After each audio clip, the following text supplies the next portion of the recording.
Hello guys, तो आज की वीडियो में हम करने वाले हैं section 15 of juvenile justice care and protection of children act 2015 और आज हम टॉपिक कवर करेंगे प्रोडक्शन ऑफ चिल्ड्रन, जो कि सेक्शन 31 और 34 में दिए गए हैं। So let's start with preliminary assessment. सबसे पहले आती है एप्लीकेबिलिटी कि ये सेक्शन किन पे एप्लीकेबल होगा। सबसे पहले जो चाइल्ड है 16 ईयर्स ऑफ एज और उसने हीनियस ऑफेंस किया है, ये सेक्शन उन पे एप्लीकेबल होगा। और purpose of assessment, purpose means कि डिटरमाइन कैसे करेंगे, हम असेस कैसे करेंगे। सबसे पहले mental and physical capacity of that child, child's ability to understand consequences, and उसके बाद आता है circumstances of the crime.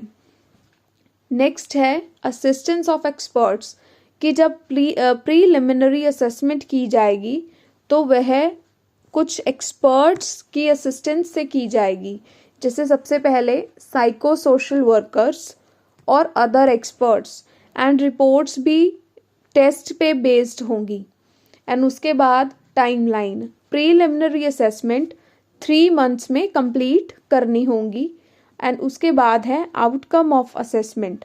Outcome क्या निकलेगी असेसमेंट की कि या तो जो चाइल्ड है वो उसका ट्रायल एज अ जुवेनाइल चलेगा, या तो अगर उसने हीनियस ऑफेंस किया है एंड ये सब प्रूव हो रही हैं कि जैसे मेंटल एंड फिजिकल कैपेसिटी उसकी थी एंड वो समझ पा रहा था consequences of that offence and circumstances उसे पता थे, तो उस चाइल्ड का जो ट्रायल है वो एज एन अडल्ट चलेगा। सबसे पहले आता है production before committee. Committee here means welfare, child welfare committee. So production before committee जो सेक्शन 31 में दिया गया है। सबसे पहले हु कैन प्रोड्यूस कि चाइल्ड को कौन लेकर जाएगा कमेटी के सामने। वो पुलिस ऑफिसर हो सकते हैं, पब्लिक सर्वेंट्स हो सकते हैं, चाइल्ड लाइन सर्विसेज जैसे कि एनजीओज वो हो सकते हैं, या सोशल वर्कर्स, मेडिकल प्रोफेशनल्स, या चाइल्ड डायरेक्टली खुद भी कमेटी के सामने जा सकता है। और उसके बाद आती है टाइमलाइन। टाइमलाइन है 24 आवर। अगर इनमें से किसी को भी, जैसे मान लो पुलिस ऑफिसर को चाइल्ड मिला कोई, तो उसकी ड्यूटी बनती है कि 24 आवर्स में वो चाइल्ड को कमेटी के सामने प्रोड्यूस करें। एंड उसके बाद आता है मैंडेटरी रिपोर्टिंग, जो कि है सेक्शन 32 में। मैंडेटरी रिपोर्टिंग में है कि रिपोर्ट करनी उस क्राइम या उस ऑफेंस की जो चाइल्ड के साथ हुआ है। सो ये जो लीगल ऑब्लिगेशन है ये हर एक सिटीजन और हर एक इंस्टीट्यूशन पे है कि जब भी उसको कोई चिल्ड्रन ऐसा मिले जिसके साथ कोई क्राइम हुआ है तो वह उसकी रिपोर्ट खुद जाके करे, या फिर ऐसा चाइल्ड जो अपने गार्डियन से सेपरेट रहता है।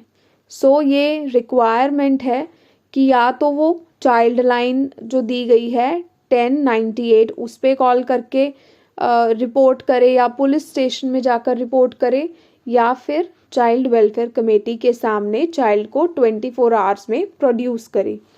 देन उसके बाद है offence and penalty for non reporting. अब इसमें जो ऑफेंस है वो सेक्शन 33 बताता है, और उसके बाद पेनल्टी है फॉर नॉन रिपोर्टिंग, वो सेक्शन 34 में बताया गया है। तो ऑफेंस अब किसे माना जाएगा? अब जैसे मैंडेटरी रिपोर्टिंग में जिन भी सिटीजन्स या पुलिस ऑफिसर या अदर ऑफिसर्स जिनकी भी मैंडेटरी जो ऑब्लिगेशन है वो लगाई गई है, अगर वह रिपोर्ट नहीं करते, रिपोर्ट करने में फेल हो जाते हैं, तो वह एक ऑफेंस की तरह ट्रीट किया जाएगा अंडर सेक्शन 33। एंड उसके बाद जो पेनाल्टी है वो सेक्शन 34 में दी गई है कि उन्हें 6 मंथ्स की इम्प्रिजनमेंट होगी और फाइन लगाया जाएगा 10,000।